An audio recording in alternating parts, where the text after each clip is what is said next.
Waalaikumsalam, Assalamualaikum juga buat sahabat-sahabat HMC yang sudah banyak banget ya di live chat. Ini tadi ada satu netizen, Umi ini suka ya kalau berbicara tentang sunat. Betul, Umi suka banget kalau berbicara tentang sunat. Karena di dalam pembahasan sunat ini banyak sekali yang dilanggar atau teman-teman Kristen seringkali mencari dalih ya untuk membatalkan tentang ayat apa ya ini perjanjian kekal. Padahal ini sudah jelas ya. Sunat ini adalah merupakan perjanjian kekal antara Abraham dan keturunannya turun temurun ya. Terkadang teman-teman Kristen selalu mengatakan kalau sunat itu adalah untuk Bani Israel atau untuk Yahudi saja. Salah itu ya. Karena tadi betul apa kata Bang Julius, kalau Ibrahim itu atau Nabi Ibrahim atau Abraham menurut kalian itu bukanlah Yahudi, begitu kan? Lalu tadi saya langsung ke poinnya, Pak Wahyu Ilahi mengatakan kalau sunat secara rohani itu tidak terlalu penting loh. Kata siapa? Coba lihat di kejadian 12 ya, kejadian 17. Ini Jasmani, terutama jasmani di Bu. ayat ya jasmani tidak terlalu penting kan dibilangnya. Padahal di sini ada nih ya coba kejadian 17 ayat 14. Kata siapa tidak terlalu penting? Ini hukumannya ini berat toh. Ini dikatakan di sini. Dan orang yang tidak disunat, yakni laki-laki yang tidak dikerat kulit katanya, maka orang itu harus dilenyapkan di antara orang-orang sebangsanya. Artinya di sini sama aja harus dibunuh. Ya. Bahkan Barnabas di ayat di pasal 22 ayat 2 kalau tidak salah ya. Barnabas mengatakan anjing itu lebih mulia loh daripada orang yang tidak bersunat. Nah, di sini teman-teman Kristen salah ya. Kalau menyamakan antara sunat, kadang-kadang begini, kalau tidak penting. Karena sunat itu yang lebih penting adalah sunat hati. Sekarang harus tahu dulu definisi sunat itu apa. Yang dinamakan sunat itu adalah dikerat kulit katanya. Ya, jadi dipotong itu, kulit katanya dipotong sedikit ya. Dikerat, bukan langsung. Kenapa jadi larinya ke hati? Nah, ini siapa yang mengatakan demikian? Karena ya yang melemahkan hukum sunat di sini kan Paulus ya. Padahal Paulus sendiri bersunat. Kenapa tiba-tiba saja Paulus mengatakan bahwa Kristus tidak berguna bagi orang yang bersunat. Lah Kristus sendiri disunat di usia 8 hari, itu ada di Lukas ya.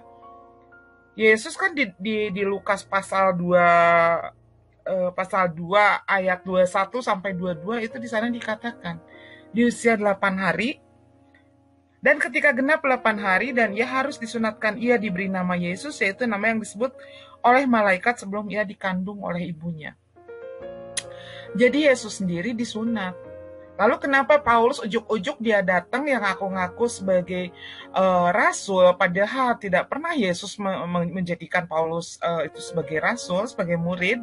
Tiba-tiba dia datang dan mengatakan, jika orang yang disunat maka Kristus tidak berguna baginya. Padahal dia sendiri bersunat, ya kan? Paulus sendiri bersunat, Yesus Kristus sendiri sudah jelas bersunat. Artinya Paulus ini termasuk dalam golongan hipokrit. Ya, lain di mulutnya, lain apa yang dia lakukannya. Tahu kan golongan hipokrit, ular bludak kayak begitu. Ya, karena Yesus Paulus disunat, tapi kenapa mulutnya mengatakan jika yang tidak bersunat itu jika yang bersunat Kristus tidak berguna. Wah, ini masalah hukum sunat ini sangat sangat termasuk juga utama ya, termasuk juga penting. Karena pertama hukumannya tadi sudah jelas. Di Kejadian pasal 17 ayat 14 itu hukumnya harus dilenyapkan katanya kan. Di dalam Barnabas pasal 2 ayat 22, anjing lebih mulia daripada orang yang tidak bersunat. Jangan marah gitu ya kalau gitu. Barnabas Injil itu Barnabas tidak kita pakai Bu. Iya, saya tahu Injil Barnabas tidak dipakai tapi tidak bisa menutup kemungkinan karena begini. Kalau teman-teman Kristen memakai atau pihak gereja memakai Injil Barnabas, maka akan runtuh keimanan umat Kristen. Kita tidak boleh memungkiri Barnabas ini adalah salah satu dari murid Yesus, begitu kan? Barnabas ini nama aslinya Levi. Yusuf dari Levi, mohon maaf, Yusuf dari Levi, dia adalah murid Yesus langsung.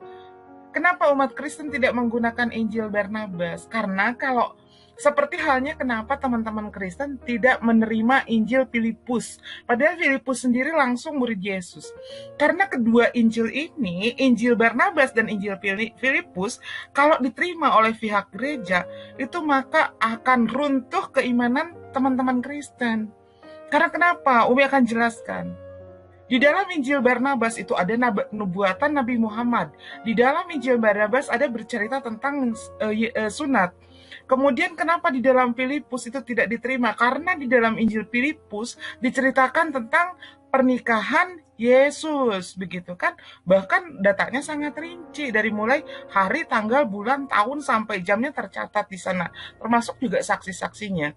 Karena Filipus adalah seorang saksi yang menjadi saksi langsung, menjadi saksi mata di samping daripada Maria ibunya tentang pernikahan Yesus. Di dalam Injil Filipus sudah ada, belum lagi ditambah dengan data-data, bukan data, bukti-bukti otentik dari mana yang ditemukan di dalam Dead Sea Scroll, begitu kan? Nah, oke, kembali kita ke Injil Barnabas, ke apa tentang sunat. Ya. Oke, mungkin dicepatin ya Umi, biar yang lain kebagian, soalnya masih banyak yang lain belum ngomong. Oke, ya jadi sudah sangat jelas. Sunat itu teman-teman Kristen harus tahu. Sunat itu bukan sunat hati, bukan sunat rohani tadi yang dikatakan pewahyu ilahi itu tidak kena. Karena yang disebut dengan definisi sunat adalah dikerat kulit katanya. Oke, Bang Julius silakan. Oke, ya makasih. Dan sebelumnya saya sambut dulu, ada Bang Valen ya, Shalom, dan ada Bang Paul Ratu juga. Mungkin Bang Chandra Ginting, tapi jangan nanya dulu ya Bang. Mungkin Abang jelasin dulu. Nanti masalah nanya setelah kita mutar ini selesai, ya yang lain udah kebagian ngomong, baru bagian nanya. Silakan Bang Chandra Ginting. Oke, Assalamualaikum. Ini tadi aku lihat Umi ini agak panjang, aku juga minta waktu dikit ya Bang Jul. Jadi begini, salam damai ya. Tadi Bang Jul, di prolognya awal, cuman tampilin Galatia 5 ayat 2. Bang Jul lupa, ada keterangannya lagi di Galatia 5 ayat 6. Bang Jul bisa share screen enggak? Biar kita clear ini Bang Jul, clear and clear gitu loh. Atau aku baca aja ya, Galatia 5 ayat 6 ya. Sebab bagi orang-orang yang ada di dalam Kristus Yesus, hal bersunat atau tidak bersunat tidak mempunyai sesuatu arti. Hanya iman yang bekerja oleh kasih. Itu ya. Oke, sekarang kita balik begini. Kalau dibilang sunat, Mbak Umi mungkin lupa. Sunat hati itu metafora Mbak Umi. Jadi sunat yang tadi Mbak Umi kasih tahu itu sunat secara harafiah langsung. Berarti ke fisik kan gitu. Kalau sunat hati itu metafora, lahir baru, pertobatan itu maksudnya. Jadi begini, di perjanjian lama jangan salah. Sunat itu ada juga dibahas sunat hati. Bang Jul coba share screen. Buka Ulangan 10. Biar jangan kita kejadian aja. Di situ juga ada dibahas sunat hati loh. Buka Ulangan 10 ayat 16 Bang Jul. Coba share screen Bang Jul. Ini di perjanjian lama banyak sunat hati loh. Ulangan 10 ayat 16, Ulangan 30. Coba Ulangan 10 dulu kita lihat. Ulangan 10 ayat 16. Aku baca ya. Sebab itu, sunatlah hatimu dan janganlah lagi kamu tegar tengkuk. Tegar tengkuk itu apa? Bangga, hipokrit yang dibilang Muhyiddin tadi. Ya terlalu bangga dengan dirinya gitu loh. Terlalu bangga dengan melaksanakan hukum Taurat. Itu. Lihat lagi ada Ulangan 30. Jangan lupa. Di Ulangan 30 ada ayat 6. Aku baca. Dan Tuhan Allahmu akan menyunat hatimu dan hati keturunanmu sehingga engkau mengasihi Tuhan Allahmu dengan segenap hatimu dan dengan segenap jiwamu supaya engkau hidup. Ada lagi di Yeremia 4 ayat 4. Di situ jelas ada sunat kulit katan hatimu. Ingat ya, kulit katan hatimu. Ada lagi di Yeremia 6 ayat 10. Ada lagi Yeremia 9 ayat 25 sampai 26. Ada Yeskiel 44 ayat 7.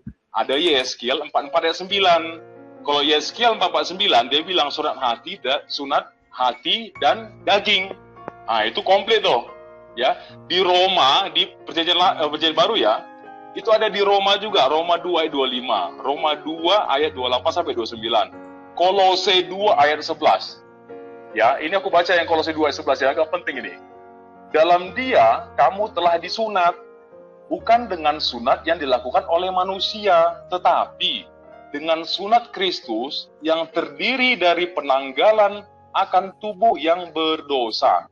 Jadi, kalau dibilang sunat hati, Umi Dini, itu metafora Umi Dini, ya, itu bisa artinya pertobatan hati, lahir baru, meninggalkan dosa-dosa yang lama. Kira-kira begitu sambutanku, prolog di awal ya. Terima kasih. Oke, mungkin saya nimbahin bentar sebelum saya kasih Bang Paul Ratu ya. Pertama, Bang, di Galatia 5 ayat 6 ini tadi Anda katakan gitu ya. Sunat atau tidak bersunat tidak mempunyai sesuatu arti. Ini perkataan siapa? Ini perkataan Paulus. Berbeda dengan perkataan Yesus dan berbeda dengan perjanjian lama. Sekarang balik lagi kepada Oten. Perjanjian kekal tuh. Ya, mau memilih perjanjian yang langsung diturunkan oleh Tuhan kepada Ibrahim atau Abraham, atau mengikuti ajarannya Paulus. Jadi ini terserah ke Oten gitu. Kita cuma menyarankan ya. Dan tidak ada salahnya, kan dari awal udah saya bilang, apakah salah orang Kristen disunat? Toh hal yang gampang, tidak membuat kalian berdosa, tidak membuat kalian rugi apapun gitu. Disunat itu kan nggak ada ruginya sebenarnya. Cuman kenapa nggak dilakukan? Tadi udah saya bilang, ini masalah gengsi dari bapak-bapak gereja yang terlanjur dia lihat ini kok jadi identik dengan Islam gitu. Walaupun sebenarnya banyak orang Kristen yang udah pintar, udah ngerti kebersihan, mereka melakukan sunat kok gitu.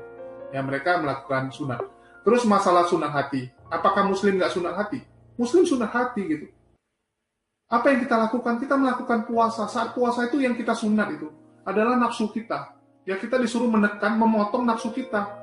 Itulah makna puasa. Ya, puasa itu bukan hanya makanan, tapi hawa nafsu ya. Manusia tidak boleh melakukan hal-hal yang bersifatnya makanan, hawa nafsu, kebencian. Semua itu harus dihilangkan saat puasa. Kita ditekan untuk tidak ada perkataan kasar, tidak ada yang menjahati atau apapun yang kita lakukan biasanya tanpa sengaja gitu. Kita disuruh merenungkan, selama puasa kita merenungkan, menahan diri kita dari segalanya. Itu namanya sunat. Kami memotong hawa nafsu kami. Gitu ya. Kalau dibilang Islam nggak sunat hati, kami melakukannya. Kami melakukan kedua-duanya. Sunat hati kami lakukan, sunat jasmani kami lakukan. Ya, jadi di situ mungkin penjelasan saya. Silakan kesempatan berikutnya saya kasih Bang Paul Ratu. Ya, silakan Bang Paul Ratu. Halo, kedengaran? Kedengaran. Oke, Assalamualaikum, Shalom semua. Shalom. Di sini saya mau sedikit menjelaskan soal sunat tadi itu ya. Karena ada sedikit salah paham dari Muslim. Begini, kalau dalam pengertian kita sebagai orang Kristen, sunat itu kan diturunkan kepada Abraham. Perintah itu diturunkan kepada Abraham dan tidak ada perintah bahwa sunat itu untuk seluruh bangsa-bangsa. Itu untuk Abraham dan keturunannya. Seperti begitu. Dan orang-orang yang tinggal dengan Abraham. Jadi tidak ada istilahnya sunat itu berlaku di luar daripada umat Israel sebenarnya. Itu pengertiannya. Dan Paulus mengatakan di dalam Galatia 5 itu, kita jangan membaca hanya per ayat saja. Itu harus dilihat dari konteksnya. Saya baca dari awal ya. Saya baca biar sampai ayat 6 aja. Supaya kita sungguh-sungguh merdeka, Kristus telah memerdekakan kita. Karena itu berdirilah teguh dan jangan mau lagi dikenakan buk perhambaan. Sesungguhnya aku, Paulus,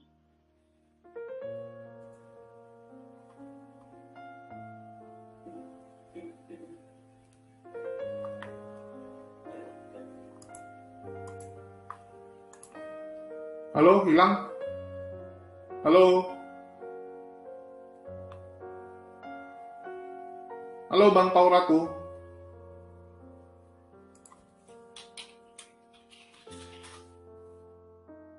ya halo, kedengaran? Ya, tadi hilang.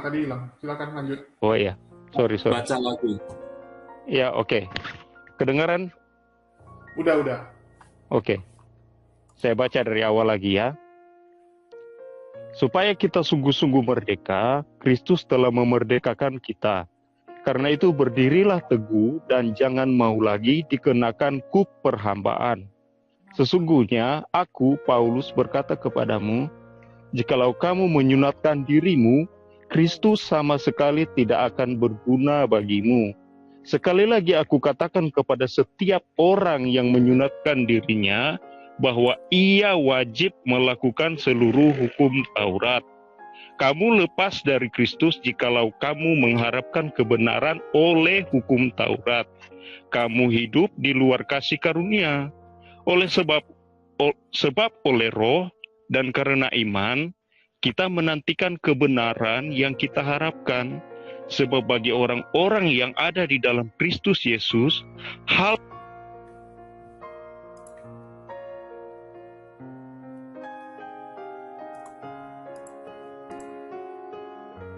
Waduh, hilang lagi dia. Oke, mungkin saya tanggapi bentar sebelum saya kasih ke Bang Valen ya. Pertama masalah dia bilang, oh hanya keturunan Israel. Tadi kita udah bahas di awalnya. Itu orang yang lahir di rumah Ibrahim, ya, lahir di rumahnya, budak-budaknya, pelayan-pelayannya, itu semua masuk. Dan inilah kehebatan, kehebatan kita bilang keturunan. Setelah kawin campur, maka secara tidak langsung sebenarnya seluruh manusia di dunia ini pasti ya persentase memiliki gennya Ibrahim, dan para pelayan yang pernah lahir di rumahnya itu pasti sangat besar. Karena kita bayangkan Ibrahim itu lahir tahun berapa? Ya, saya ambil contoh satu orang manusia yang gennya itu diwariskan begitu banyak kepada manusia lain, yaitu siapa? Genghis Khan. Ya, ini Temujin. Genghis Khan.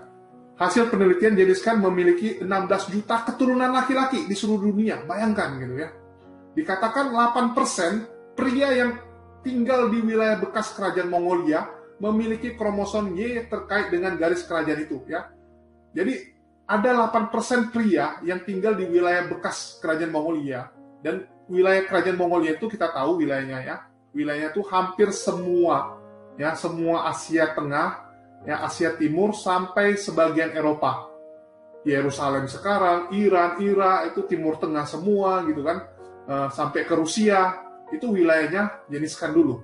Ya, Tajikistan, Afghanistan, Kirgistan semua itu, Pakistan sekarang, ya sebagian India sekarang, itu semua wilayah dia. Dan itu 8%-nya merupakan keturunan dia, ada gen dia di dalam itu. Bayangkan, ya. 8% gitu. Keturunan 8% pria. Itu keturunan dia. Kalau di dunia mungkin di angka 1 atau 2%. Itu baru dia lahir di tahun berapa? Dia lahir itu di tahun 1162. Belum nyampe 1000 tahun yang lalu. Tapi dia sudah mewarisi gen dia itu segitu banyak. Apalagi Abraham dan dia punya hamba-hamba yang sebelum Masehi. Jadi sebenarnya kita juga ada keturunan dia. Jadi kalau contoh misalnya, apakah orang Indonesia ini ada gennya Abraham? Bisa jadi gitu, karena kita tahu kita satu nenek moyang zaman dulu. Udah kawin campur, terakhir ya banyak gitu. Ya. Mungkin saya tambahkan sedikit, Bang Julius. Boleh, silakan. Saya bingung ya dengan teman-teman Oten ini tadi. Siapa saudara Paulus ya? Siapa tadi? Sorry namanya. Oke, Paul Ratu. Paul Ratu mengatakan begini statementnya, sunat itu hanya untuk Israel dan tidak ada kebanggaan harusnya kepada bangsa-bangsa lain. Padahal lucunya sunat itu perjanjian kekal antara Tuhan dengan Abraham, dan Abraham itu dinubuatkan akan menjadi bapak bangsa-bangsa. Nggak disebutin di situ kalau kamu itu hanya akan jadi bapaknya bangsa Israel doang. Nggak ada di situ tertulis. Tertulisnya kamu akan menjadi bapak bangsa-bangsa dan keturunanmu sangat banyak. Dan perjanjian ini kekal turun-temurun, gitu kata Tuhan. Jadi kalau kalian, Oten, mau mempelintir ayat ini, ya terserah, nggak masalah. Apa arti kekal, apakah kekal itu artinya masa berlakunya ada, ya sudah. Kami mah umat Islam hanya membacakan saja. Gitu. Dan lagi pula begini, ketika Yesus tidak pernah membatalkan hukum Taurat, tetapi anehnya Paulus adalah seorang Farisi di awal yang dikutuk Yesus di dalam Matius 23:32 bahwa Yesus mengatakan bagaimana mungkin kalian dapat menghindari neraka. Ya hati-hatilah dengan orang Farisi. Kemudian tiba-tiba dia bertaubat menyatakan bahwa dia diutus Yesus untuk orang yang tidak pernah mengenal hukum Taurat. Ini lucu bagi saya, lucu banget. Kenapa bagi saya lucu? Bayangkan Tuhan sudah perintahkan tandanya darimu adalah kalau aku akan jadi Tuhanmu dan Tuhan keturunanmu, tapi tandanya darimu, perjanjian yang harus kamu pegang apa ya disunat kulit katanmu. Itu tandanya darimu. Ya udah, kalian kalau orang Romawi, Bani Edom nggak sunat, berarti Tuhannya bukan Tuhan Abraham. That's all, finish. Tapi ya karena Paulus ingin menyatukan Yunani, kemudian makanya hanya dia sendiri yang menjadi rasul untuk orang-orang yang tidak sunat. Bahkan dia dengan Kefas pun sempat berseteru, bahkan dengan Barnabas pun berseteru. Karena apa? Karena perkara ini. Antara orang yang duduk dengan orang bersunat dan tidak bersunat. Bahkan di Galatia pun tertulis, lucu. Ketika kalian teman-teman Kristen mempercayai bahwa Yesus mengatakan kepada murid-muridnya pada waktu itu, nggak ada Paulus ya di situ ya. Kalian percaya bahwa Yesus berkata kepada muridnya, sampaikanlah Injil ke seluruh makhluk atau sampaikanlah ini ke bangsa-bangsa. Tapi faktanya di Galatia Paulus mengatakan cuman dia yang untuk orang Yunani, yang orang tidak bersunat gitu loh. Bahkan Petrus itu hanya untuk orang yang bersunat. Begitu juga dengan Yohanes. Nah, jadi lucu gitu. Ketika ada orang yang nggak pernah ketemu Yesus, tiba-tiba mengatakan ketemu dengan Yesus dalam bentuk rohanian ya, karena Yesus sudah nggak ada lagi di bumi. Tiba-tiba membatalkan semua hukum Torah. Dan kalian katakan hukum Torah nggak batal, tapi tulisannya dengan matinya Yesus telah batal hukum Torah. Enggak, Mbak Rifa, kami itu nggak batal. Faktanya kalian nggak disunat. Dan faktanya kalian merubah sunat itu dari sunat jasmani menjadi sunat rohani. Di dalam Mazmur saya ingatkan 8934, Tuhannya Bani Israel nyatakan, aku tidak akan mengingkari perjanjianku dan aku tidak akan membatalkan apa yang sudah keluar dari mulut. Faktanya Kristen batalin itu. Oh, nggak berubah Mbak Rifa, kan ada sunat hati. Ginting bawa-bawa alat. Iya, sunat hati banyak kok di dalam perjanjian lama. Oke, sunat hati itu apa maksudnya? Memperbaiki diri, bertobat. Nggak usah jadi Kristen lah. Semua orang ya, agama-agama apapun suruh gitu kok. Suruh baik hati. Nggak perlu pakai istilah sunat hati, sunat hati. Semua diperintahkan, ayolah baiklah. Mari kita saling mengasihi. Mari kita membersihkan hati. Nggak perlu pakai agama, Ginting. Jadi itu cuma istilah doang, sunat hati itu. Nah, jadi artinya apa, Ginting? Kalau cuma rohani-rohanian, nggak perlu pakai Tuhan. Ginting ateis pun tahu kalau jahat itu nggak boleh. Tapi coba buka Mazmur 119 ayat 10. Di situ dinyatakan, buka Bang Julius. Jadi kita baca dalil aja gitu, nggak usah kita ini bertele-tele, berkonsep-konsep dengan asumsi kita pribadi. Coba Bang Julius buka Mazmur 119 ayat 10.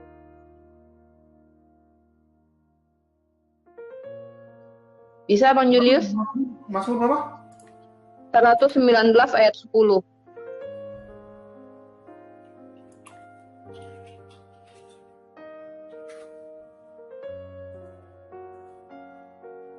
Belum saya share screen. Oke.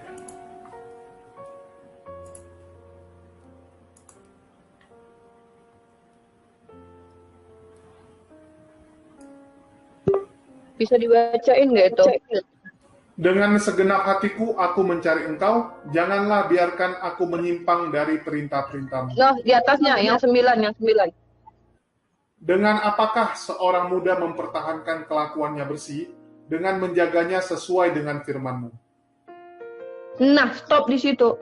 Aneh ya, ajaran Tuhan Bani Israel menyatakan seseorang itu bisa bersih kelakuannya dengan menjalankan segala perintah Tuhan. Tapi kata Paulus, enggak. Kalau lu hidup di dalam Kristus, Roh akan datang bersama lu terus ngatur lu jadi baik gitu.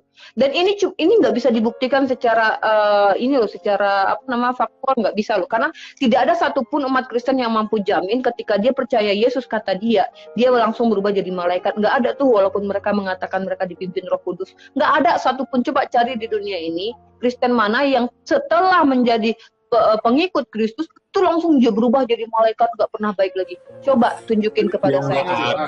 Nggak ada seperti itu. Tapi klaimnya Pak Wahyu adalah kalian mengklaim, ini sebuah klaim ya, klaim kalian dipimpin Roh Kudus. Ketika kalian percaya Yesus, maka Roh Kudus akan membimbing kehidupan kalian. Kalian akan jadi baik. Artinya semuanya alegori, Pak Wahyu.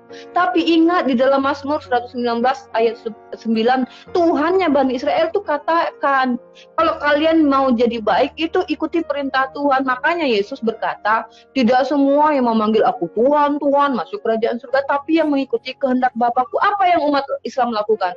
Mengikuti perintah Tuhannya, mengikuti semua perintah Tuhan mulai dari hal-hal yang terkecil sekalipun. Nah, dan masalah tentang sunat ini, saya sudah japri hadis di mana bangsa Arab itu tradisi di sunat tidak pernah dihilangkan. Ke japrinya Bang Julius, silakan dibacakan Bang Julius. Itu closing dari saya, terima kasih.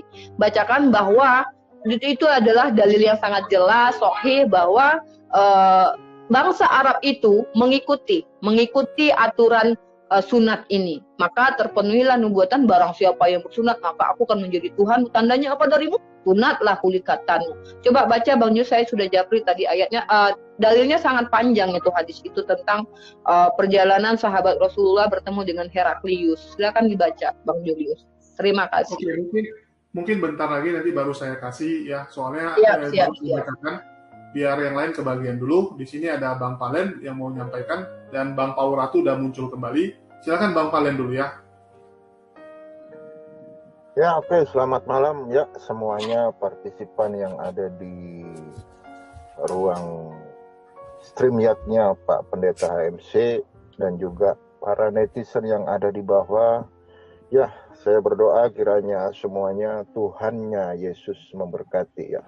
Jadi cukup menarik ya pembahasan kita pada malam hari ini gitu loh. Masalah bagaimana pendapat dari seorang rasul yang bernama Paulus, di mana dia mengatakan bahwa jika engkau sudah menjadi milik Kristus, sunat itu nggak penting, kan seperti itu narasinya. Tapi kalau kita ngelihat narasi yang di konteks lain yang sama-sama perjanjian baru, di sana Paulus mengatakan jika engkau adalah milik Kristus Yesus, maka engkau adalah keturunan dari Abraham yang berhak menerima janji. Artinya sebelum saya masuk jauh dalam konteks sunat dalam bahasa Ibrani itu adalah milah ya. Tetapi perlu diketahui oleh Bnei Edom, sebelum ada kata milah itu ada kata mulah ya. Ini adalah perjanjian, makanya dikasih nama brit ya. Brit itu bahasa Ibrani artinya perjanjian. Dulu sebelum menjadi kata brit milah itu asalnya adalah brit mulah ya. Kenapa kok bisa jadi mula habis itu jadi milah? Di situ ada konsonan vau yang melambangkan sebagai manusia. Dan ketika Abraham disunat ya sebagai tanda perjanjian kekal antara Abraham dan Hasem dan juga keturunan dari Abraham, maka kata mula itu menjadi milah. Perhatikan kata yod di dalam kata milah, itu adalah inskripsi daripada nama Shem. Kenapa? Karena Brit Milah itu adalah perjanjian kekal antara Hashem, Abraham dan juga keturunannya ya. Jadi kalau Bnei Israel dia pasti keturunan dari Abraham. Kenapa? Karena Abraham adalah Abraham Avinu atau Abraham Bapa kami dan juga Bapa segala bangsa. Dan untuk konteks sunat seringkali di dalam perspektif kekristenan mereka akan menggunakan satu narasi bahwa kita nggak perlu lagi yang namanya sunat secara lahiriah. Kenapa? Kalau kita sunat secara lahiriah berarti Yesus nggak berguna. Dan itu adalah rule daripada Paulus, seorang leader ya, leader dari orang-orang goyim. Jadi dulu di dalam konteks para murid itu ada yang namanya Nazi. Nazi ini bukan Nazi Jerman ya. Nazi ini adalah bahasa Ibrani untuk pemimpin ya, dan ada wakilnya yang disebut sebagai Av Beit Din dan mereka bekerja di Beit Din. Jadi ada Beit Dinnya sendiri. Dari murid-murid Yesus ini mereka punya Beit Din ya. Ada nasinya yang dipimpin oleh Rav Yaakov atau Yakobus, dan yang menjadi Av Beit Din pada waktu itu adalah Rav Kefa atau Petrus, dan menjadi leader untuk bangsa Goyim itu adalah Rav Saul atau Paulus dalam bahasa Greek ya. Perlu diketahui bahwa Rav Saul itu adalah seorang talmid dari Rabbam Gamaliel menurut narasi yang ada di dalam New Testament. untuk berbicara masalah sunat, ya kalau saya melihat dari perspektif Netsarim atau Mesianik, Paulus membenarkan kalau orang goyim itu tidak diharuskan untuk sunat atau brit milah. Tetapi kalau kita ngelihat narasinya, perjanjian yang diajarkan antara Shem dan Abraham dan juga keturunannya, ya mau nggak mau ya goyim itu kalau mau sunat dalam perspektif Mesianik, ya nanti saya akan bicara dalam perspektif Judaism. Semua Mesianik Judaism, semua Netsarim, mereka bersunat baik secara lahiriah maupun secara rohani. Tapi kalau dalam Judaism, ya orang goyim kamu nggak terikat sama perjanjian brit milah gitu. Kamu mau sunat boleh, mau nggak sunat boleh gitu. Tapi alangkah baiknya ya sunat. Kenapa? Karena sunat itu bagus, positif untuk kesehatan. Jadi untuk masalah brit milah sering terjadi kalau saya bilang itu kayak ada yang namanya kontradiksi gitu loh. Kontradiksinya di mana? Jadi ada salah satu hal kontradiksi ketika kekristenan yang menolak sunat ini adalah kekristenan yang bersifat dari Helenis, ya, yang ajarannya adalah replacement teologi atau teologi pengganti. Gereja menggantikan Israel. Ini adalah doktrin dari kebanyakan teologi yang mempunyai teologi replacement teologi. Kenapa? Karena gereja udah menggantikan Israel, jadi nggak ada yang namanya hukum Taurat, kan begitu. Yang dipakai adalah hukum kasih. Nah, untuk kembali lagi di dalam perjanjian sunat, ya, sunat itu kalau di dalam Torah udah sangat jelas itu adalah perjanjian kekal. Bahkan Paulus sendiri berkata, jika engkau adalah milik dari Yesus Kristus atau Mesias, maka engkau adalah keturunan Abraham yang berhak menerima janji. Nah, janji yang diterima oleh Abraham ini apa? Kalau tahu janji yang diterima Abraham berarti harus back to the Torah. Nah, Hashem memberikan janji kepada Abraham setelah Abraham disunat atau kayak gimana, kan begitu.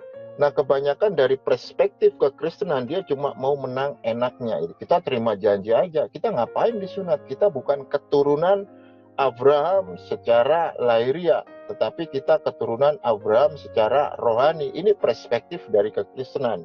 Tetapi anehnya ya, ini ketika mereka membicarakan konteks tanda kutip brit milah, para pendeta, para teolog Helenis, ya, saya bilang Helenis, kenapa? Karena dia tidak basicnya bukan Yahudi.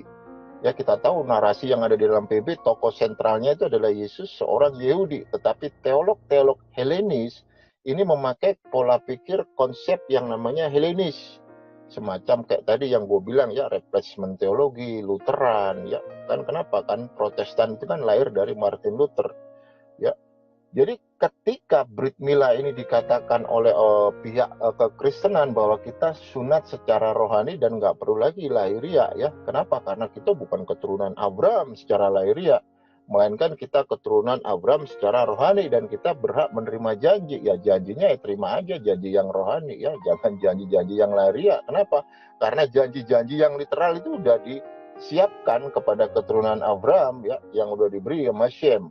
Nah, ketika perspektif kekristenan para teolog berbicara tentang yang namanya sunat, mereka akan menyatakan itu adalah sunat rohani karena kita bukan keturunan Abraham secara lahiriah. Tetapi ketika mereka menyangkut pautkan yang namanya tanda kutip dalam konteks narasi yang disebut sebagai ma'asyer, ya, ma'asyer ini adalah persepuluhan.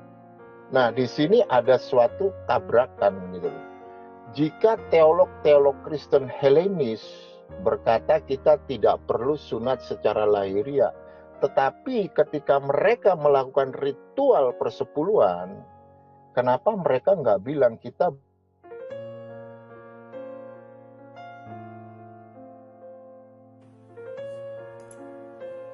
Halo? Ini saya yang hilang atau Bang? mereka sukanya itu comot ayat yang mereka suka dari narasi yang dijabarkan oleh Paulus gitu loh. Nah, sekarang kalau mereka berkata bahwa sunat rohani itu penting dan sunat lahiriah nggak penting, bagaimana dengan konteks yang namanya ma'asyer atau persepuluhan? di mana di sana Maaser itu hanya khusus untuk orang-orang Lewi dan bukan orang-orang gereja.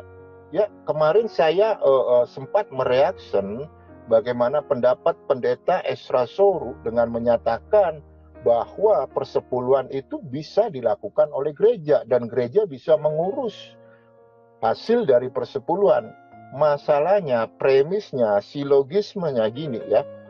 Kalau sunat kalian katakan rohani, terus persepuluhan kalian katakan rohani nggak? Nggak mungkin. Kenapa? Karena pendeta mengajarkan konsep ritual persepuluhan dengan cara literal, pakai uang lagi. Padahal di dalam Torah nggak pernah ada persepuluhan pakai uang. Terus dari mana itu para pendeta yang zaman dulu sampai zaman now itu bisa merubah persepuluhan dari hasil bumi ya, bisa menjadi bentuk fisik uang. Itu dari mana gitu loh? Itu otoritasnya nggak ada gitu loh. Makanya ketika para teolog Kristen menyatakan bahwa sunat itu dalam konteks rohani, tapi anehnya di dalam persepuluhan mah nggak ada yang namanya lahiriah rohani, nggak ada. Ya kita sikat aja karena itu bentuknya fisiknya adalah uang dan itu bagus untuk kepentingan gereja gitu. Tetapi ada satu narasi yang keliru kalau orang-orang dari perspektif kekristenan menyatakan bahwa mereka berhak atas persepuluhan gitu loh. Kenapa? Karena persepuluhan itu hanya dikhususkan untuk orang-orang Lewi dan persepuluhan itu bisa dilakukan jika bait suci itu berdiri dan orang-orang Kristen, para teolog ini menyetarakan bahwa bait suci itu adalah gereja. Makanya saya bilang apa? Replacement teologi, gereja menggantikan Israel. Kita berpikir logika lah, silogisme. Kalau kita orang waras ya, ketika kita membahas sunat ini rohani, karena kita bukan keturunan Abraham secara lahiriah. Lalu bagaimana dengan persepuluhan gitu loh? Apakah ketika saya membuat satu premis dan saya bertanya kepada para pendeta-pendeta PP ya, pendeta-pendeta buah sulung, pendeta-pendeta PP ya, Bang Valen tahu banget ya, gue mantan Kristen 30 tahun lebih gue jadi Kristen gitu. Jadi ketika saya bertanya pada suatu narasi, bagaimana Anda bisa melakukan konsep ritual persepuluhan, sedangkan konsep ritual persepuluhan yang ada di dalam Torah, baik itu Maaser Rishon, Maaser Sheni, dan Maaser Ani yang disebut sebagai Maaser Torah, itu hanya bisa dilakukan di tanah Israel kalau bait sucinya ada. Bahkan Yehudi diaspora yang di luar tanah Israel nggak bisa melakukan persepuluhan. Tetapi gereja dengan PD-nya melakukan persepuluhan gitu. Kalau ditanya, Pak Pendeta, lu keturunan Lewi secara lahiriah nggak? Nggak ada istilahnya keturunan Lewi secara rohani mah nggak ada. Kalau kamu bilang keturunan Lewi secara rohani ya bentuk fisiknya uangnya uang rohani, jangan uang beneran kan begitu. Bang Valen jangan dibongkar, kasihan mereka. Loh ini realita, kita ngomongin fakta gitu. Di saat mereka membahas tentang sunat, mereka berkata rohani dan itu bukan dari keturunan Abraham secara lahiriah, tetapi ketika persepuluhan, bayangin lahiriah disikat, rohani disikat loh. Bayangin itu bukan hak milik gereja loh. Dan kebanyakan mereka mengambil satu narasi di dalam Maleakhi 3 ayat 10. Nah, kalau Maleakhi 3 ayat 10 itu berbicara tentang Maaser apa? Itu berbicara tentang Maaser Sheni. Maaser Sheni ini. Oke, Bang Valen, sorry saya mute bentar. Boleh langsung aja Bang, biar nggak terlalu lama, biar yang lain kebagian juga. Langsung aja ke poinnya. Ya, oke ya. Jadi intinya begini gitu loh. Ada satu kekeliruan ketika orang Kristen menyatakan bahwa sunat itu dalam bentuk rohani aja, ya nggak bisa dong. Sama halnya dengan kalian melakukan ritual persepuluhan. Nah, kalau kalian melakukan ritual persepuluhan baik secara rohani dan lahiriah, ya kalian juga harus melakukan sunat itu secara rohani dan juga secara lahiriah ya. Tapi pada dasarnya kalian untuk persepuluhan itu kalian nggak punya hak. Intinya kalian mengambil intinya kalian mengambil apa yang bukan milik kalian gitu. Oke, terima kasih Pak Pendeta MC. Kiranya Tuhannya Yesus memberkati. Siap. Mungkin saya balikan ke Bang Wahyu dulu ya. Yang pertama, silakan ya. Bang Wahyu. Iya, oke. Saya juga menggarisbawahi Bang Valen juga menjawab. Ya, memang pada perjanjian lama persepuluhan, saya membahas persepuluhan dulu nih. Ya, karena masih hangat. Di perjanjian lama, persepuluhan memang bukan berupa uang, tetapi dari hasil bumi. Nah, pertanyaannya kan sederhana. Saya seorang pengusaha, saya tidak punya tanah, saya bekerja berdagang dan hasilnya uang. Ya tentunya itulah hasil dari bumi saya. Artinya tempat di mana rezeki saya keluar saya anggap sebagai buminya. Makanya uanglah yang menjadi persepuluhan saya. Persepuluhan untuk orang Lewi, betul, untuk para imam-imam. Persepuluhan di kekristenan juga sama untuk para pekerja-pekerja, imam-imam di gereja, untuk kehidupannya yang memang dia tidak diperkenankan untuk berbisnis di dalam gereja, kan begitu loh. Nah, ini yang perlu dipahami. Jadi kita tidak menabrak dari apa yang Bang Valen sampaikan, tetapi kita justru memahami bagaimana saya yang nggak punya sawah, nggak punya kebun untuk bisa menghasilkan persepuluhan. Tentunya kan dari hasil kerja saya sebagai seorang pengusaha, kan begitu. Berbicara jadi gini Pak, sebentar. Ya potong sebentar dulu. Bang Valen, saya nggak Gini. pernah motong Bang Salen. Ya, hormati saya juga dong, saya hormati Bang Valen. Ya, jadi berbicara tentang sunat, betul. Di ajaran Kristen tidak ada yang melarang sunat lahiriah, tidak ada. Istilahnya kalau boleh saya ambil ini ya, istilah dari umat Muslim, itu hukumnya sunat. Dilakukan boleh, tidak dilakukan pun tidak masalah. Tetapi yang terpenting, yang tadi sudah saya sampaikan, bahwa sunat hati itu adalah berbicara pertobatan, ya, pertobatan untuk tidak melakukan dosa, kan begitu. Itu yang terpenting. Dan tadi beberapa teman dari Paul Ratu atau Bang Ginting sudah menjelaskan bahkan sunat hati pun ada di perjanjian lama, karena mereka tidak melakukan dikatakan sebagai orang yang tegar tengkuk. Jadi tidak ada yang dilanggar, tidak ada yang dibenturkan dalam hal ini. Justru kehadiran Yesus di situ mengajarkan bagaimana Yesus sebagai kegenapan hukum Taurat.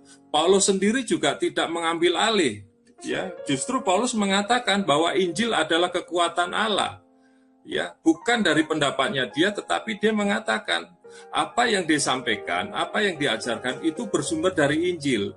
Jadi ini kegagalan teman-teman mengenai melihat Paulus begitu ya.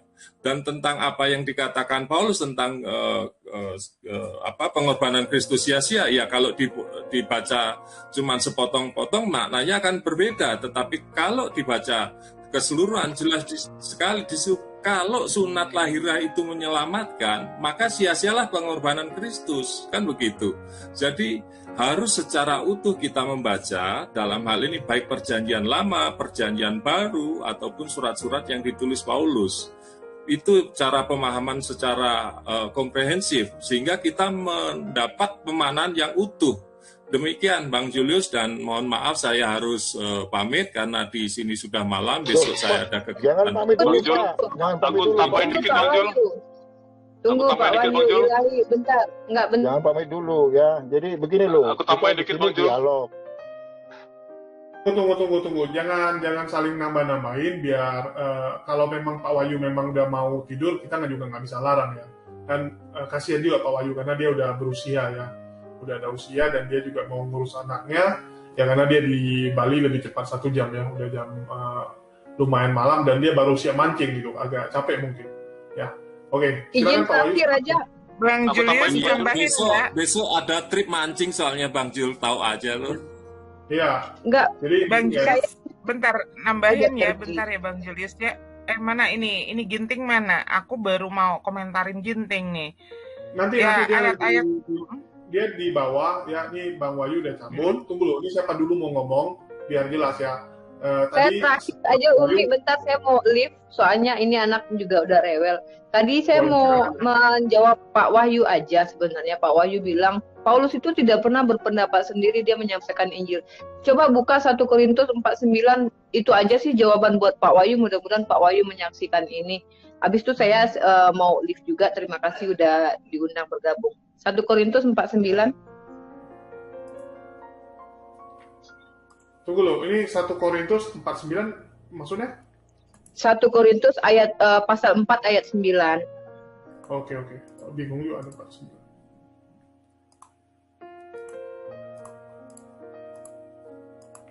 Ini. Sebab menurut pendapatku, Allah memberikan kepada kami, para rasul, tempat yang paling rendah, sama seperti orang-orang yang telah dijatuhi hukuman mati, sebab Oke, kami stop. telah menjadi tontonan bagi dunia, bagi malaikat-malaikat, dan bagi manusia. Oke, Pak Wahyu itu ditampar sama 1 Korintus 4 ayat 9. Pak Wahyu mengatakan, Paulus itu berkata sesuai dengan Injil, padahal di sini jelas-jelas Paulus berpendapat sendiri. Oke, itu saja jawaban dari saya untuk Pak Wahyu. Mudah-mudahan Pak Wahyu menyimaknya ya, dan besok lagi mancing direnungin Pak Wahyu ya. Mana yang ajaran Tuhan, mana yang bukan. Terima kasih buat yang lain yang ada di sini, buat Umi Dini, buat Paul Ratu juga, Bang Julius juga. Terima kasih. Oke. Assalamualaikum warahmatullahi wabarakatuh. Waalaikumsalam warahmatullahi wabarakatuh. Oke, tadi Umi mau ngomong sama Bang Ginting, ya silakan mungkin ngomong dulu Umi, nanti baru ditanggapi Bang Ginting, nanti baru ganti. Halo Umi. Ya kabar kumada Mang. Alhamdulillah Pangesto. Jadi, aduh bentar ini. Jadi begini, Bang Ginting ya, tadi ayat-ayat yang berderet yang Bang Ginting sebutkan satu persatu itu sebetulnya tidak terkorelasi dengan kejadian ya.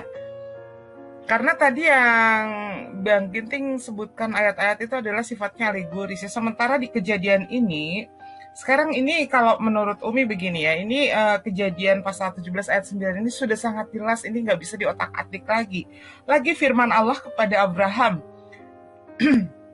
dari, aduh ya ampun, bentar. Aduh. Nah ini ya, lagi firman Allah kepada Abraham, dari pihakmu, engkau harus memegang perjanjianku, engkau dan keturunanmu turun-temurun, inilah perjanjianku yang harus kamu pegang, perjanjian antara aku, kamu, serta keturunanmu, yaitu setiap laki-laki harus dikerat kulit katanya. Ini harus dipahami dulu, yang namanya perjanjian kekal itu tidak bisa dibatalkan. Ya, lalu kemudian tadi dikorelasikan dengan ayat-ayat mengenai sunat rohani. Sunat rohani itu bukan berarti sunat yang dimaksud di dalam kejadian ini. Di dalam kejadian 17 ini, sunat rohani itu betul tadi apa yang dikatakan Pak Wahyu, seperti membersihkan diri ya. Apalagi tadi Umi lucu ya dengar sunat rohani, apa tadi sunat hati. Ya ampun ini orang. Sunat hati tentang dikerat kulit katanya. Kok bisa masuk ke sana tentang dikerat kulit katanya jadi sunat hati? Jadi ini Umi singkat saja. Tadi yang diambil, ayat-ayat yang diambil oleh Bang Ginting itu adalah kebanyakan ayat-ayat yang ditulis oleh Paulus ya. Paulus yang ngaku-ngaku sebagai rasul dan murid daripada Yesus begitu kan. Sekarang Bang Julius minta tolong dong Roma pasal 3 ayat 7.